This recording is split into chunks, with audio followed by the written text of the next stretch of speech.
Our next presenter is Horace Pulse from the Tennessee Department of Mental Health and Substance Abuse Services, also known as DSAS. Horace started his career as an intern with the department in the summer of 2002. In August of the same year, he accepted a position with the department as a managed care consultant, where he provided technical assistance and program management to the medical detox facilities and methadone clinics statewide. Also in this role, Horace was instrumental in helping plan the state of Tennessee's first buprenorphine training. 8 years later, Horace joined the Department of Health's Bureau of Family Health and Wellness, where he served as Health Educator in the diabetes and tobacco prevention. In 2016, Horace made his homecoming return to DSAS. Currently, he just got a promotion to the Assistant Director. Couldn't have happened to a better person. One of my favorite people from the state. He really loves Memphis. He supports Memphis. I can't wait to hear him speak, and I promise you're in for a treat. Ladies and gentlemen, from Nashville, Tennessee, Horace Pulse.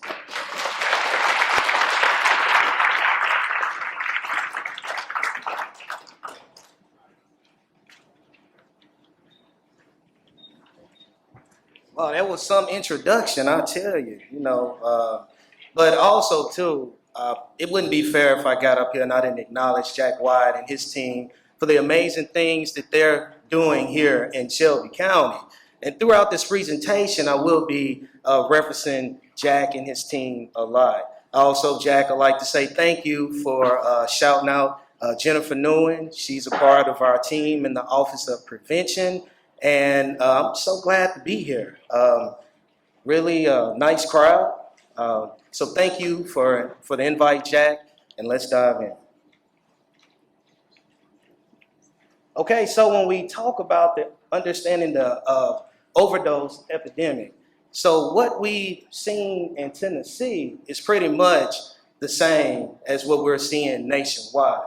If we go all the way back to the 1990s to 2013, we've seen a huge shift from prescription pain relievers to illicit substances. Now, when we take a closer look at overdose deaths in Tennessee from 2017 to 2022, we've seen that from 2017 to 2021, we've seen a huge spike from where we were 2017 to 2021. But when we get to 2022, we've seen the spike drop off. So that's good news. And I believe that that's credited to all of the great works, that our community partners and you guys are doing statewide. So when we talk about drug overdose death rates in Tennessee by residents, and this is by 100,000 residents, the highest county was Campbell County, and this was in 2022 data. It was 113 per 100,000 residents. Here in Shelby County, 63 overdose deaths per 100,000 residents. So where is Wes? Wes, is he still in here? Wes did a great job, y'all, talking about this. He really did. I told him out there in the lobby, I said, you made my job so much easier. You covered all the hard stuff. But Wes did a great job talking about fentanyl, polysubstance overdoses, multiple substances involving overdose, emerging substances, xylazine, nitazine. And so, me personally, I find it really interesting with xylazine and nitazine. They say that these are the new kids on the block, right?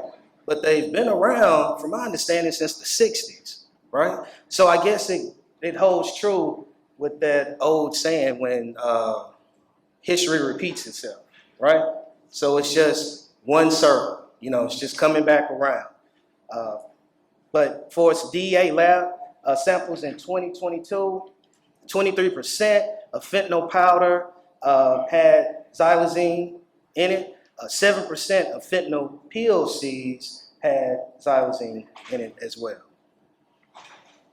So xylazine in Tennessee, this data, 56 deaths in 2020, 94 deaths in 2021. This is likely underreported because the toxicology tests are not picking it up.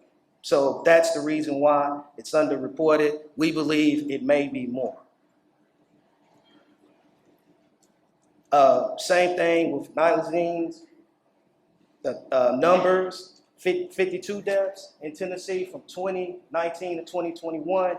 Again, we believe that data is underreported because of the tests that are being performed. So if you want some additional resources and additional information, here's where you can go. You can go to our webpage, and on our webpage, fentanyl information, resources, emerging substances. At our webpage, you can get some handouts, links to federal sources, links to data resources, and also links to future trainings. Let's talk a little bit about stigma reduction, reduction as prevention and intervention strategy. So, you know, when we talk about stigma can cause an individual to have a less than, attitude.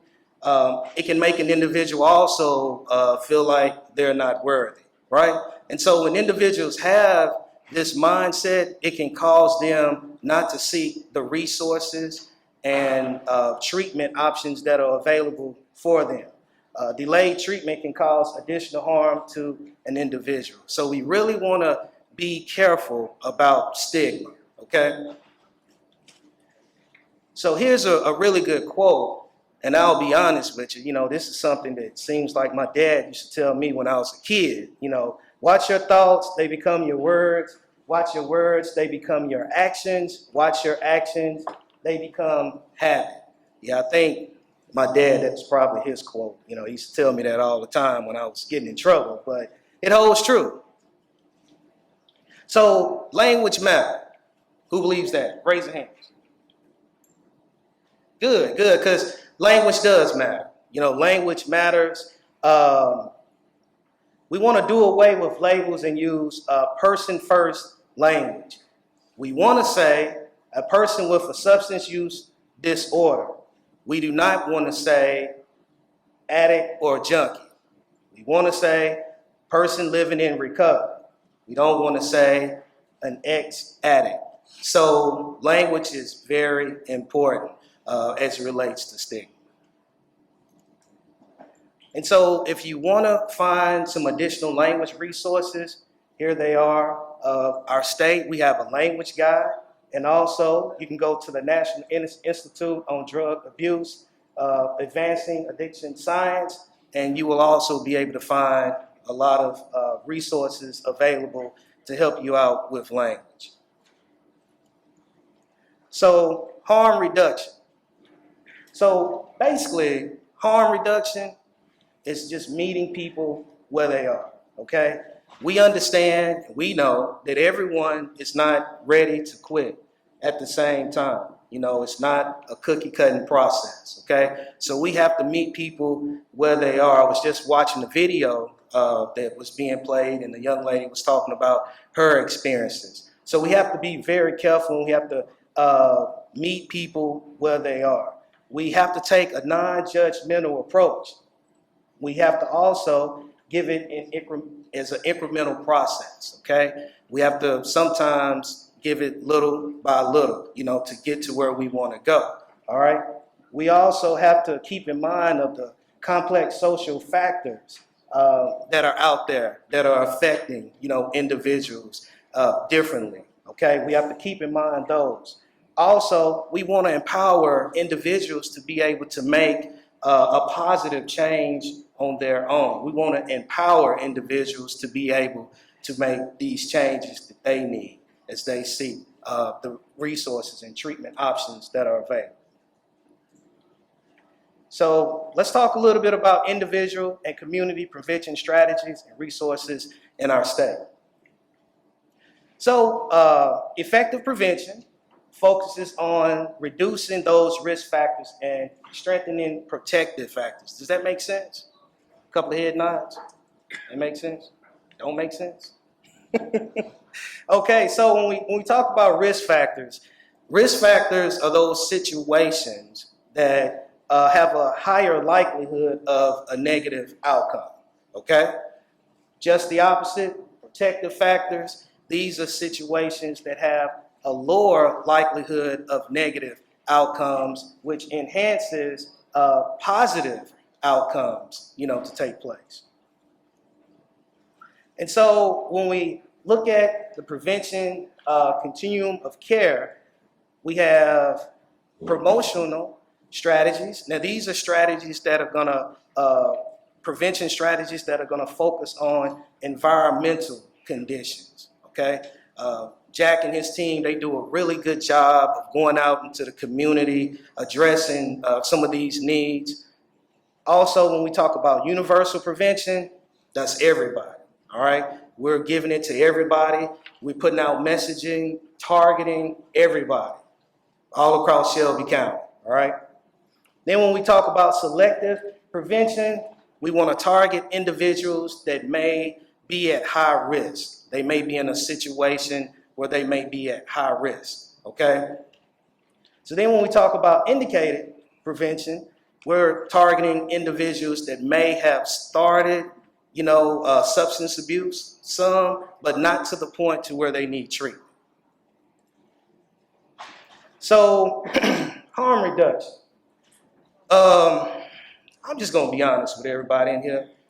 I think everybody participates in some type of harm reduction activity, right? Now you may say, well, Horace, what are you talking about? I'll tell you. So when I go to Sam's Warehouse, we're talking about harm reduction, right? I go to Sam's Warehouse, big old, big grocery store. My mind is set. I'm walking through the door and I'm telling myself, stay away from the bakery section, Horace. Don't go over there. It's not good. Do not go over there. But the strangest things happen. When I hit the door, guess what I smell? I smell freshly baked cookies, right? And so next thing you know, I find myself beelining, to the bakery section, right? Maybe that's me. Maybe I'm the only person struggling with eating cookies. But, harm reduction. We all participate in some type of harm reduction activity in our life, okay? It's just the way it is. So I was on a quarterly report call, and I was talking to one of our coalitions the other day, and she was telling me, she said, well, Horace, we're in the process of getting together, trying to plan some activities because, it's that time of the year. People are going to go out. Some people are going to go out for New Year's, and they're going to go to bars and, clubs and, things of that nature. So we want to get this safe ride program, cranked up, giving individuals an opportunity when they go to these places to be able to get a ride home without causing themselves any harm or causing someone else any harm, okay? So that is an example of when we talk about harm reduction programs, all right? And also my cookie situation, harm reduction as well, okay? The 10 Together survey. So, the 10 Together survey is really cool. I was thinking about this. I was like, wow, I wonder what would have happened if I had something like this, when I was in school, But the 10 Together survey, it is administered every 2 years. And the first year we did it was in 2018 and 2019, all right? And so we just wrapped up, the third administration, and we targeted 8th graders, 10th graders, and 12th graders, all right?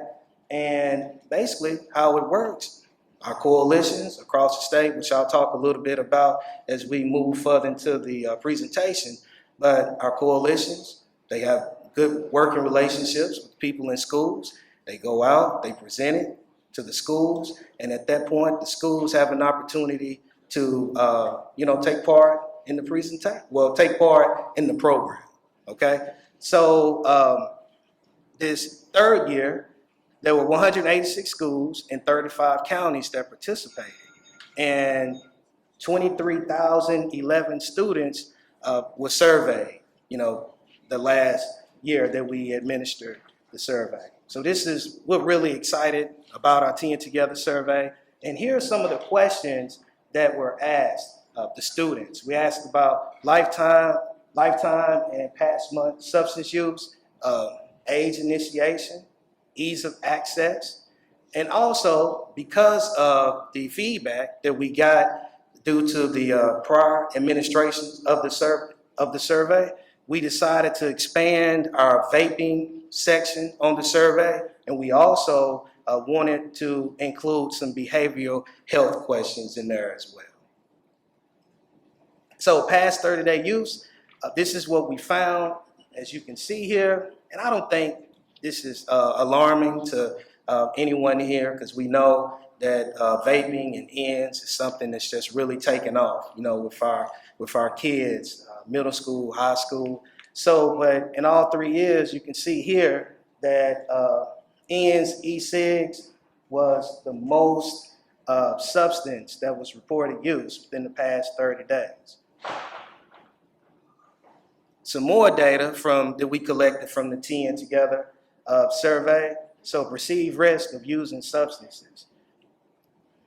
Marijuana. Is that surprising to anyone? That our youth, you know, they don't look at marijuana as a great risk, right?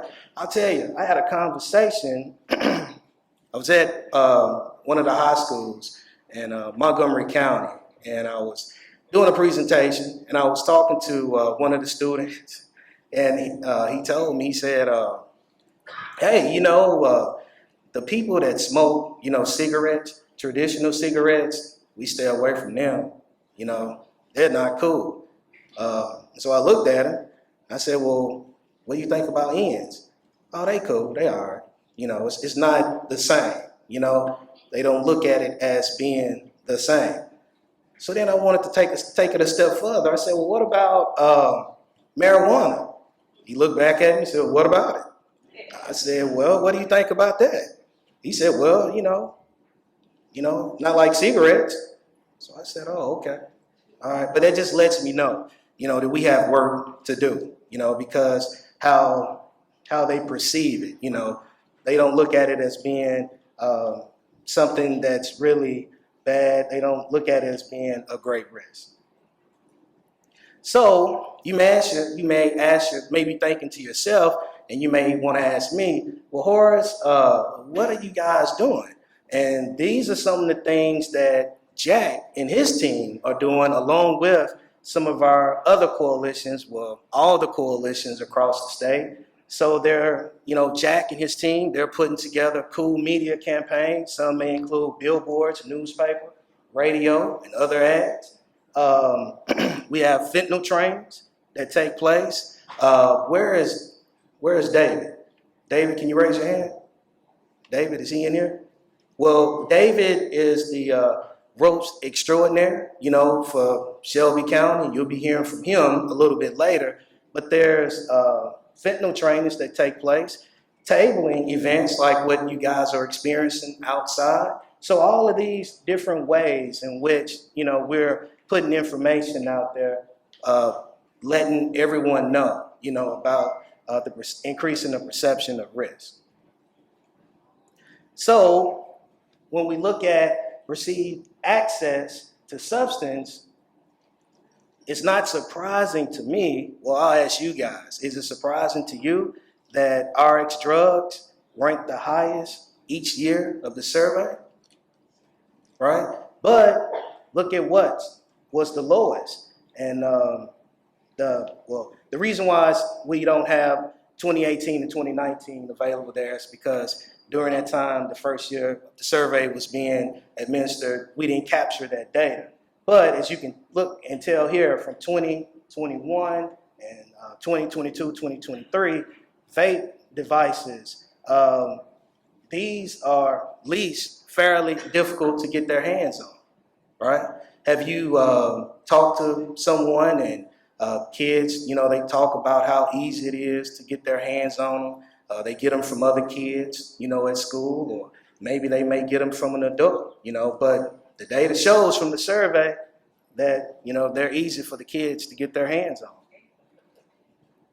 So you may say, well, Horace, what's going on? What are y'all doing? So here's some examples of strategies to reduce access. Now, the Stashed Away trailer. The Stashed Away trailer is awesome. It is an amazing thing that's taking place with our friends from the National Guard. they put on the stash away trailer.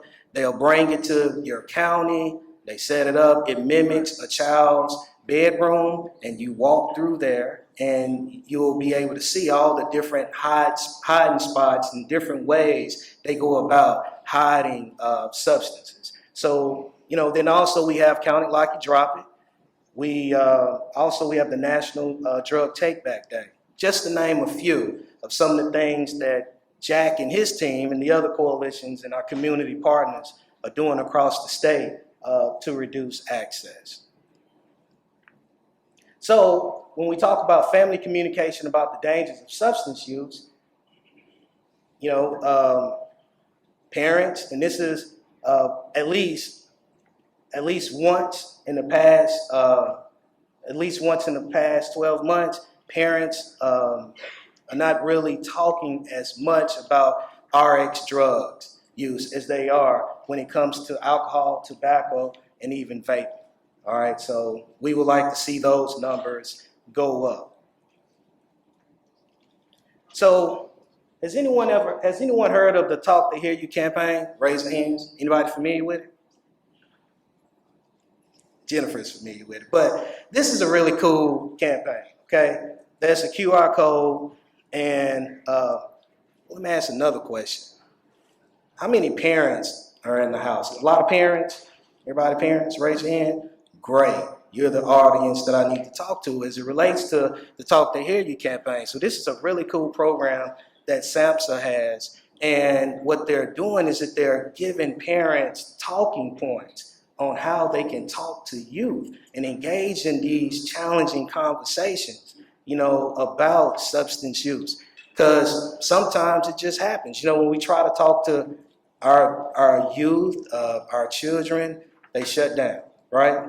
That happens a lot. So the Talk to Hear You campaign gives us an opportunity to come up with different tips and different methods to talk to our kids and engage in these conversations. But also, too, I would say, they take it a step further. They also give teachers and other community partners information that they can use to help them as they engage in these conversations as well. So you can just hit the QR code, and it'll take you straight to the website. Now let's talk a little bit about individual and community-based programming. So I remember when I was doing tobacco prevention work, Jack let you guys know I used to do tobacco and prevention work. We're still doing tobacco and prevention work, but at that particular time, this was my primary focus. When I would go out and I would talk to individuals that smoke, one of the things that they would always say to me is that I started smoking when I was 13. I started smoking when I was 14. Very seldomly did I run into someone that would say, oh yeah, man, I started smoking when I was 45 years old. Typically it doesn't happen, that way. So what we want to do, we want to target individuals, between the ages of 14 to at least 14 to 25. But, we decided, we need to even take it a step further than that. We need to target elementary kids as well, all right? Because what we're starting to see is starting to get at that level as well, okay? So the Tennessee Prevention Network. So the Tennessee Prevention Network, we also call it TPN, is one of our individual-based programs. And some of those programs that fall under the umbrella of TPN is comprehensive alcohol, tobacco, and other drugs. We also like to call them comprehensive ATOD, in-home nursing, in-home service for infants at risk, pregnant, and postpartum women's program. Nurses for newborns is what we also call them, and other session-based, evidence-based programming. We have several of these programs here in Shelby County. We have Pyramid Recovery. We have University of Memphis. I saw Mary Thomas earlier. Where are you, Mary? You here? You raise your hand? Yeah, so they do really good work at Shelby County Schools. She was on one of our calls recently and did a great job giving us an update on some of the things that they're doing. And also, too, we have the University of Memphis here as well. They have one of these programs. But some of the goals is to delay the onset of substance use and substance use disorder, reduce illegal use of substances. We want to reduce the prevalence of negative consequences associated with substances. And here's a map of all of our programs across the state. In FY23, we served 6,300 individuals in 45 counties. And remember, on the previous slide, I said that these particular programs are individual-based programs. They use evidence-based programming. Some of those include Botvin Life Skills, Too Good for Drugs, strengthening families. So substance use prevention coalitions. What is a coalition? A coalition, basically a group of people coming together with a common goal, trying to solve a common issue or prevent an issue from taking place that's in their community, right? But I want to share this. Jennifer will probably get a kick out of this, but I want to share this with you guys as well. Did you all know that coalitions are not only for humans, right? What are you talking about, Horace? Well, coalitions also work in the animal kingdom. Who knew that?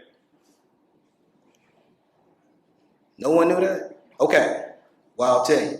So a group of male cheetahs is called a what? Pride. Somebody said a pride. It's a group of lions. But thank you for answering. I really appreciate that. But a group of male cheetahs is called a coalition. Right. So you may say, well, man, Horace, you went far left on us, man. What are you talking about? But the premise is the same. You know, these group of male cheetahs, they come together. They realize, you know what? If we work together and we pool our resources, then we will have a stronger chance of survival. Right? And so they figured it out in Animal Kingdom. Same thing with us. We're doing the same thing, right? But when we talk about substance use prevention coalitions, same deal. We got a group of people coming together. SAMHSA says 12 different community sectors. So all of these different partners across the county, they come together and they have a goal. They're focused on substance use prevention in their areas, and they're pooling their resources together, moving forward, making it happen. And we ask our coalitions, our substance use prevention coalitions, to use the strategic prevention framework, which is also, we like to call it the SPIF. So you may want to know a little bit more about our substance use prevention coalitions. Horace, okay, you explained about the Substance Use Prevention Coalition, but we really want to know, what is Jack and his team doing? You know, what are the substances that Jack and his team are focusing on? So Jack and his team, they cover binge drinking, tobacco use, non-medical prescription drugs and opiate use, and also marijuana and stimulant use. So those are the 5 substances that all of our substance use prevention coalitions focus on. And Jack and his team do an excellent job. So here's the map. Here's the layout across the state. So wherever you see green, that's where we have a substance use prevention coalition available. But I must say this.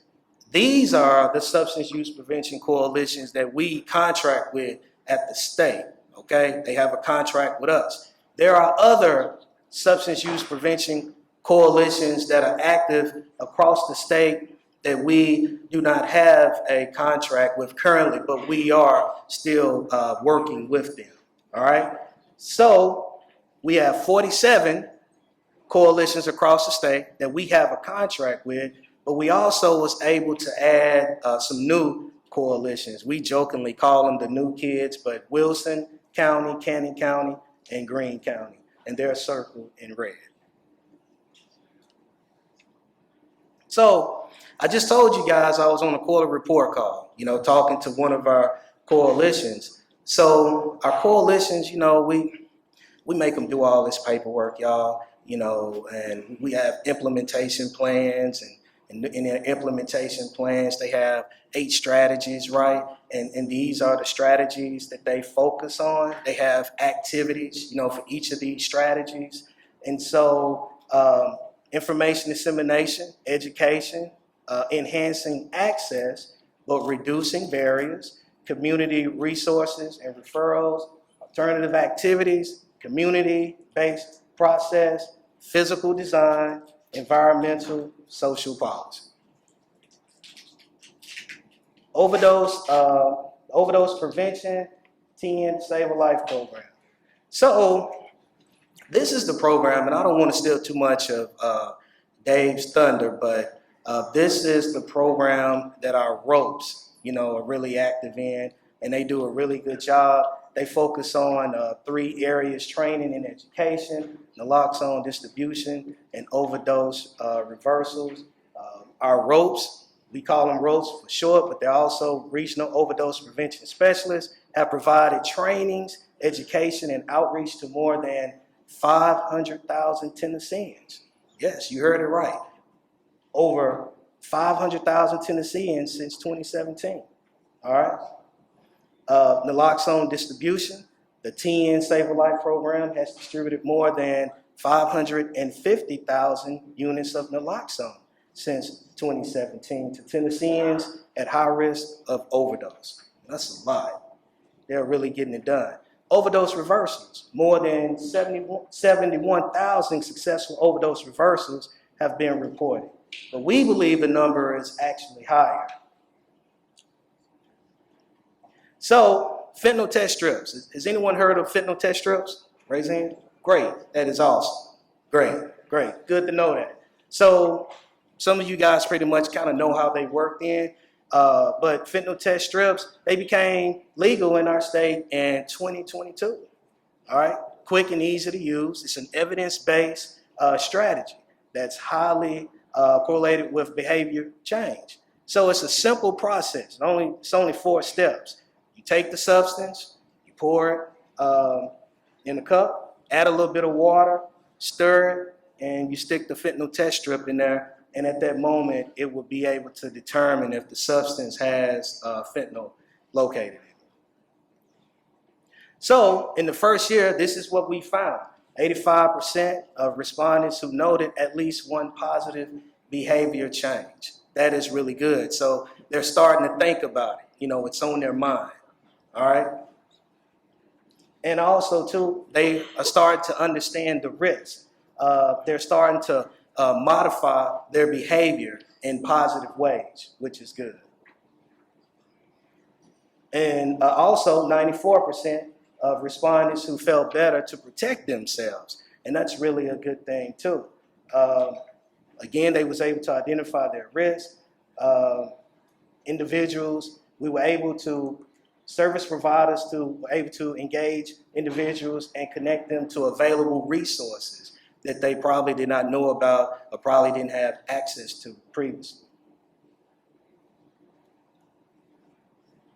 So here's what we learned.